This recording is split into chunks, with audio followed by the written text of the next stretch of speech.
would like to get your song reviewed, dear listener, there's the filthy capitalist option. As Sori says, $125 gets you straight to the head of the line. You don't have to be a part of the alliance. You don't have to be part of the group. Wait a minute. And the biggest thing is you don't have to wait. You hop, skip, and jump right in front of everybody. $125 gets you there. You do that 3 times, and you get mashed down to the $75 rate for perpetuity. Yes! Also, there is a band review option. So if you've got a band and you're trying to get your band some exposure, hit me up at vinsori@gmail.com, and I'll show you the details about how to pull that off. You can also jump on Patreon, and there is a option on the tiers to be able to get your band reviewed. Yep. Obviously, we can't lie to you, so we can't guarantee a positive review. Get what you get. It's just rubbish. Rubbish. Rubbish. That's British for garbage. My favorite is the community option. $1 at the gate gets you in at Patreon. You get to join an alliance. The alliance joins their points together, and that helps determine what songs that we do. The alliances hang out on Discord. Message me on Patreon to get the link. And they do all kinds of other cool things. They do Minecraft, Dungeons and Dragons. Yeah. It's really a community within the community. Anybody can go on the village, facebook.com/Vin and Sori. There's 160,000+ people on the channel. What's cool about the Discord is that it offers a real opportunity for community connection, friendship, that type of thing. And it's on Discord, so if you're not a Facebook person, it's for you. You start off at $1. Right. Plus you get exclusives. Sori and I are working on a song. So the first 15 seconds of that was on Patreon. Also, at $15 tier and above, when we actually debut the video, they're going to be there live with us. There you are, dear listener. Buy our merch. Buy merch indeed, and y'all shall lead them. To buy our merch. Yes, dear listener. Yes, dear listener. Okay. So we have MF Doom Deep Fried Frenz. Gross. This track is off Doom's second solo title album. Rip in the house! Long time no see! Bumblebee. Alright, let's keep going. Also, I keep forgetting to tell you in between on the commercial, but Pony has a friend, one of her indigenous friends, that is trying to go through college, and so she was hoping we could announce her, her GoFundMe to help her with that. So, Where? Do we have a link? I'm sure she sent me the link. Okay, after next commercial, we'll take care of that for sure. Okay, but I keep forgetting, so I had to announce it this way. Maybe brain, I understand. It's a real phenomenon. Okay, so this track is off Doom's second solo titled album, through his sixth album, counting his alter ego projects and collaborations. Food. This album is that, did I read that wrong? Because I remember there was 2 zeros one time. Yeah. Instead of MF Doom, Food. Okay. It's an anagram, I guess. All right, go ahead. Continue. This album is my personal favorite of his, and the song still has his usual flood of rhymes, and it's a bit more focused on a particular message, and we will see a little bit more of Doom's actual feelings than usual. Thank you. That's what I was hoping for. Okay. I want some feeling. Let's see it. MF Doom, Deep Fried Frenz. Let's make it happen. Let's go.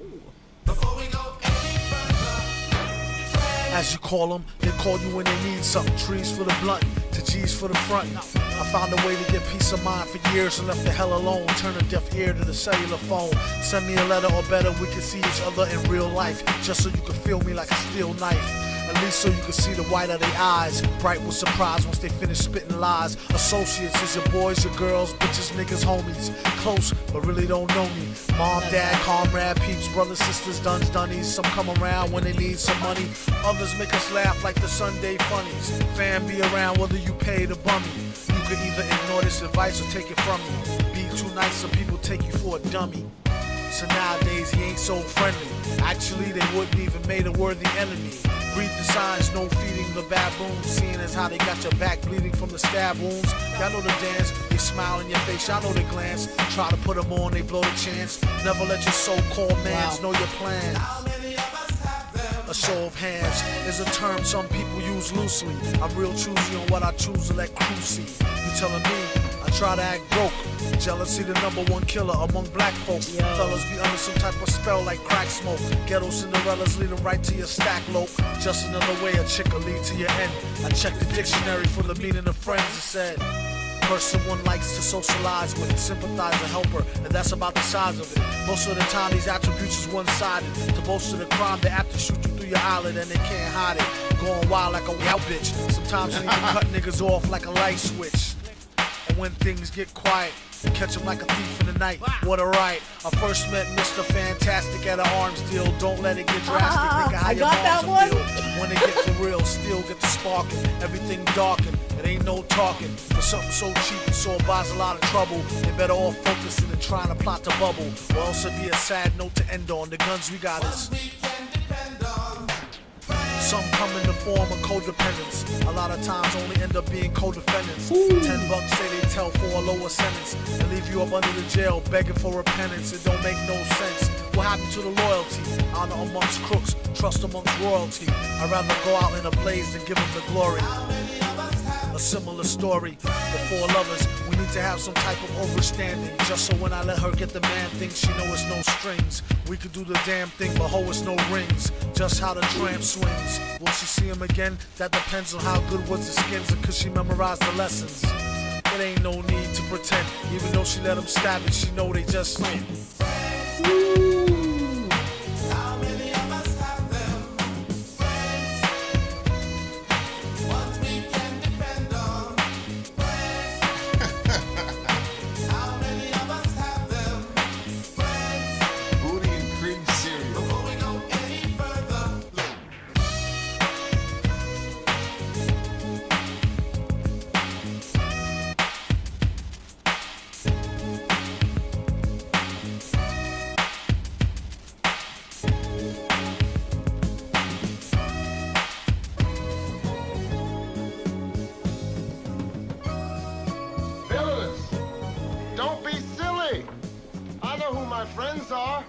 And the next nice neighborhood I move into, you guys will get crack. Negro humor always escaped me. The most powerful, the most mysterious monarch in all the world. Guarded by a fighting force that never sleeps, that never relaxes its vigilance. For none is as feared, none has as many foes as Doom. The awesome, armor-clad Lord of... I know who Doom is. Then tell us. He happens to be the most dangerous man in the world. I hoped we'd never hear from him. Hoped we'd never have to battle him. But now the worst has happened, and I must tell you what we're up against. I first met Doom years ago, where he wanted to be alone to pursue his forbidden experiments. One day, while conducting a secret experiment, later, when he recovered from his injuries, instead of having learned his lesson, Doom was bitter, angry, vengeful. What have I done to myself? My face, it is hideous. He traveled the world, seeking a cure for his disfigured face. I'm sorry, sir. There is nothing we can do for you. He traveled through remote villages, where strangers are seldom seen. He continued his search, never showing his face, unless threatened by bandits who prey on travelers, who foolishly wander alone through their domain. Okay, well, ladies and gentlemen, I understood a lot of this one. He was talking about friends. Well, not just friends. No, actually, people that friends, call family, themselves your friends. Lots of different types of relationships. Yeah, actually. but specifically people that call themselves your friends but are not actually there for you. They're just there to use you. As you call them, they call them when you need something. Trees for the blunt, the G's for the front. So trees for the blunt. Trees is a slang term for weed. I assumed. So when you need drug money, you call them, or Yeah. G's for the front. Front is when like you're trying You to need act. somebody to help you. Well, don't wanna no, roll like deep? you're trying to act like you're richer than you really are. So it's like, I'm gonna give you, you know, help. Let me get this jacket. So you buy them the jacket. Then they go around and stun on for Instagram. fronting. They stun on Instagram like they really like that, and they're not really like that. Yeah. It could be a lot of things, but fronting is when you're projecting. You know, it's a Jungian sort of. It's the persona, in Jung's term. The persona is a fiction that you project to other people and that they believe. So the ghetto term for persona is front, like you're fronting like you got it like that. You really don't. Trees for the blunt, the G's for the front. I found a way to get peace of mind for years and left the hell alone. Turn a deaf ear to the cellular phone. Like, that's the way to get. Yeah. Like when Lindsay wrote a song, actually on her first single on that Martyr record last year, and it was about her cell phone blowing up. Which this was written in 2004. I'm pretty sure well prior to social media. So before Twitter, Facebook, all that shit, he was saying that the way to find peace of mind was to get rid of his cell phone. What's up, A? What you on? So, like, that's crazy to me. Like, even back then, the cell phone was too much if you were basically a celebrity like this dude. But now, pretty much the rate of information that he was probably having to process is probably what every regular teenager deals with now because of social media. Yeah. So it's just fascinating, like, again. Yes, but I think the way that, I mean, he had money and people are coming to him like there's like some people that reach out to me and literally the only time that they reach out to me is when they're asking me for something. Yeah. It doesn't necessarily offend me. I find it to be odd though. Because I've always thought every time that they reach out and then I help them out a little bit or whatever, then I assume that, okay, now they're probably going to want to, send a couple messages in between. Because if you just scroll up, like the whole thing is just asking for stuff and then they never speak to you again. And I just find that to be odd, and it's not like it's just like one random person. It like happens with a couple of people. It's unbelievable. So I think that one of them got like legit angry. Yeah. That we weren't shelling out hundreds of dollars. Yeah. Like, look, and really, you could tell the way he was talking. Like, he really Oh, thought well, that's he another was, one. That's a different one. Yeah, he really thought he was the victim. Yeah. It was mind-boggling very, to watch. very weird. It's weird. Yeah. Yeah. It's like... Oh, is that what you're talking about? Yeah, there's so many of them. There's so many of them. Like, yeah. Let me get this straight. You... Yeah. And I mean, it's not like we're rolling in the dough, you know what I mean? Like, we both work. We have a bunch of kids. And we have 6 kids, another one on the way, so, But there's a lot of people. There's a lot of people, and obviously, I'm just gonna say it. We're not talking about you, Pony. Obviously, I just didn't want it to be weird because we're talking about trying to help Pony's friends with the GoFundMe, and then this showed up. I just wanted to make it. I want to make it. Pony is not the one. No, it has nothing to do with it. No. You know who you are because it's not a mystery. And Pony can scroll back in all of our messages, and we talk about a bunch of other things. Right. And that's, she's not even asking for herself. She's asking for her indigenous friend. Yeah. But yeah, so like, right. I'm looking at this like he probably had, a decent income, and then he was talking about like how people just want to keep take, and he can't have, it sounds like he can't have any genuine relationships. And a lot of times he tries to hide the fact that he has the money because he talks about, your people being the jealous people. So. But that's true though. I mean that's. He says he tries to act like he's broke. I'm sorry, you don't see white people do that to themselves, bro. Like, you know what I'm saying? Like, if you're in a band, and let's say another band hates you, I'm sure bands have beef. Like, they will not fucking kill each other. Like, dudes will kill you. You know what I'm saying? Like, just for being, just for you being famous and rich, they will kill you. Like, and they'll be and it's crazy because they'll be much more ready to kill you than the icon of their oppressor. Let me say it that way. And the bizarre thing is, if they kill you, your income stream stops. You're dead. Yeah, but it's they're not getting your income stream, so they don't care. Even if you're helping them, they're getting only because eventually you're gonna stop helping them. Eventually you're gonna be like, yo, like. Well, chill. I think that what happens is, so like I knew somebody, they won the lottery, and so everybody felt like that they deserved some of that. And so people were getting upset. They're like, what? You only gave me a fucking $1,000 and you made X amount? Right. It's like, you just got $1,000 and you didn't have to do anything. You didn't even have to play the lottery. What are you talking about? Unbelievable. But no. People are weird with their entitlement. So yeah, that was kind of like sad. And he said, I picked up on one of the lines, guys. I just have to say, where's the one about, he said, Mr. Fantastic. That was going down. When he was and then you were all happy with yourself because you understood what the line was. Because he said something about arm. It's Arm and Hammer. Yeah. I was like, okay, a cleaning one. I can relatable to a mother. I first met Mr. Fantastic at an arms deal. Yeah. Right? So go ahead with that. Go ahead. Well, Arm and Hammer, Mr. Fantastic? What is that? Well, now let me look, because That's now a you've cleaner? got me. Listen, Yeah. catch him like a thief in the night with what a ride. I first met Mr. Fantastic at an arms deal. Don't let it get drastic. Think of how your moms will feel. So what about that? Okay, well, I was wrong, I guess. I thought it was... Looks Mr. like Fantastic. Mr. Fantastic is some character. Yeah, remember, he's Dr. Doom.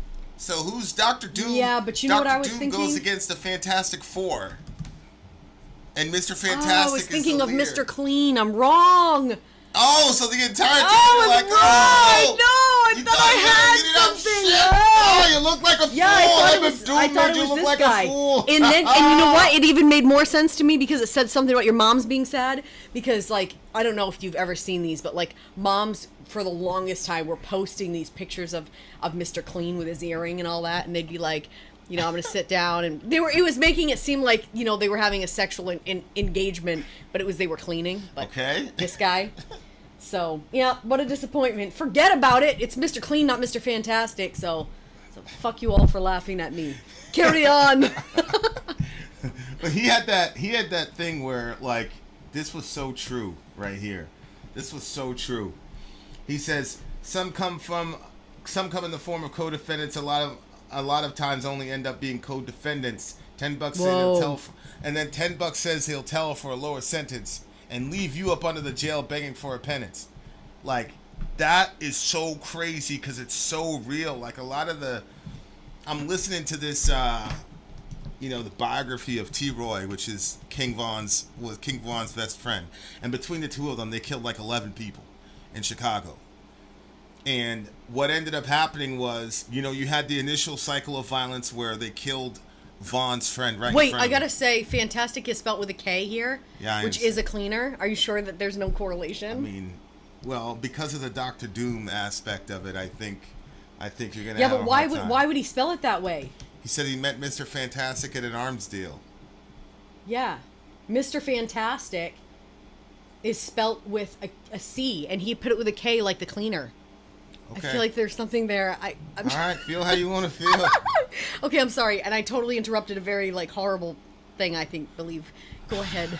Well, no. So Vaughn sees one of his best friends, White. He got killed basically right in front of him. So he wanted to get revenge. So T. Roy, which is one of Vaughn's other friends, they go and do this drive-by and they get revenge. Well, after that, they basically started getting addicted to going on these drills and killing these people. Now, they're killing their enemies. They didn't kill their enemies all the time. There are a couple times they killed a couple innocent people.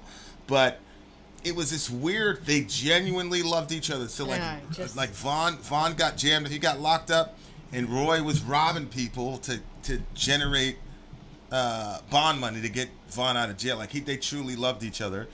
Vaughn had shot, like, a couple people in broad daylight, never said anything, never said a word. His co-defendant started singing like everything, but Vaughn didn't say anything. So they threatened to kill the co-defendant, obviously. So the guy says, all right, but like it was very strange. Like, I was watching Vaughn and T. Roy's relationship. They like genuinely loved each other. T. Roy got killed when Vaughn was in prison. When Vaughn got out, they killed like 10 people after that. Like, they started the whole Get Back Gang thing. Yeah. They killed Duck's brother, Duck's cousin. I mean, they just went through they just killed everybody, broad daylight, like in traffic, all types of shit, shooting innocent people. Like, he went. And all people like in their 20s, right? What do you mean? Vaughn wasn't even 20 when he had his first body. He killed that girl Shakira, and he went to school. He made it to first period with her blood on his, like, they blasted her. He shot her 9 times in the face.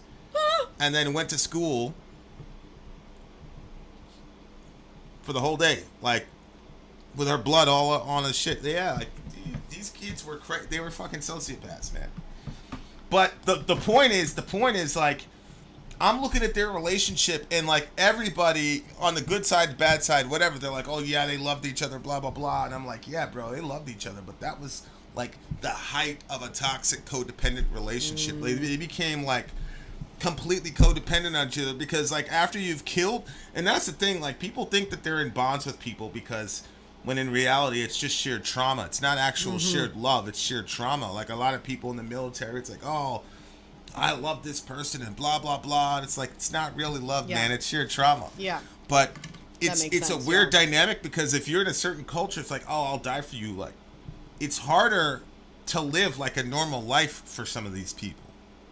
So like people make it sound like it's virtuous, like I'll die for you, but when you're enculturated in those types of cultures, sometimes you'd rather die than live a normal life. So when they're saying that, it's not really because I love you, it's because I'm so sick in the head, we have shared trauma, and I don't want to live in a world where we're not killing people.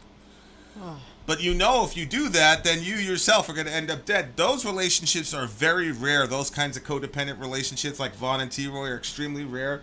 This is what's most common, which is, yeah, you guys are having all this fun in this codependent relationship, and you guys are doing all this evil shit, and the more bad shit you're doing, the more you break the law, the closer you think you are, and then as soon as you get jammed up, one guy's gonna tell. And that's what ends up happening. That was like real, that was real life. Real life. Really good song.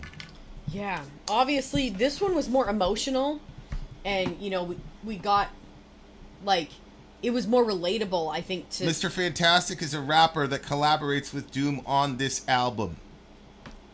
So, there you go. Oh. But I'm assuming that Mr. Fantastic got his name because he's contrasting himself with MF Doom, who is obviously Dr. Doom. Okay. So I liked this one better because obviously the whole storyline of like friends and you know, people that you can't rely on, like that's, I think, extremely relatable to a lot of people. I mean, and it's interesting because you got to look at both sides of that. One is to look at it like, yeah, all these people have been betraying me. But at the same time, how many people do you think would look at you as one of the betrayers too? You know what I mean? Like one of those friends that's not really, you know, I don't know. You're not really there all the time, but then all of a sudden when you need something, you're like, yo, I gotta reach out to that person and get that thing or whatever it is. So that was kind of good because I was looking at both sides for myself personally. And there was a lot of the different things that he was saying, like I could understand where he was coming from, and it didn't need a whole lot of explaining, I felt. I really like it when they have the video like we had before, where you see how all the rap, like all the schemes go together. So I was a little bummed out that we didn't have that this time, but yeah, I definitely like this one. I definitely like this one the best. I'm gonna go with a 9.3, even though I didn't, you know, I didn't have Mr. Fantastic. I'm just gonna still go with it, Mr. Fantastic. I'm gonna give this one a 9.5. What did I just give it? A 9.3? Yeah. Mm-hmm. I think I enjoyed it as much as the other one, and he was saying some real shit. Yeah. So I really, really enjoyed that one. So that's a 9.5. Shout out to Jane64. We shall return, dear listener. Next up is River Song. Halfway there. River Song is next. No, we're not even halfway. Sorry, out. Go. I'm Vin. I'm Sori.